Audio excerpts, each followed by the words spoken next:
Ayan. Okay, can you tell us your name? My name is Romella. Okay, kilala ko din. Okay, hello Romella. Thank you so much for being one of the brave souls today. And of course, to share with us also the story of your dad or maybe your message for your daddy. Okay, everyone, a round of applause for Romella, please.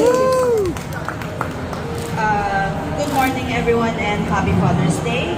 I'd just like to share some of my fond memories with my father. Back when we were younger, we stayed at Iloilo for 3 years, and unbeknownst to us kids, he actually drove every day from work here in Rojas to Iloilo so that every night when he comes home, we didn't even realize he was away. Like, he's always there for us. He supports us. He taught me how to ride the bike. He taught me how to drive a car.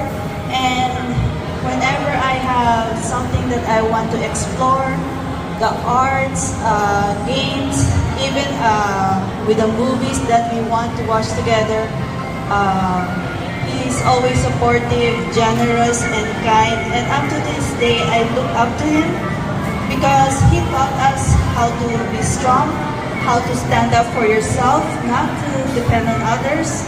Because if you want to pursue your dreams, you have to reach out for it. Thank you, Dad, and I hope, I'm gonna post this later for him as well. Thank you for always being there for us. You are our rock, our king, and our God. Oh, that is very touching. Thank you so much, Romella, for sharing with us. I also remember my dad as well, no? Especially mga daddy natin na oozing with positivity in me, no? Of course, our moms would always be the disciplinarian usually, right?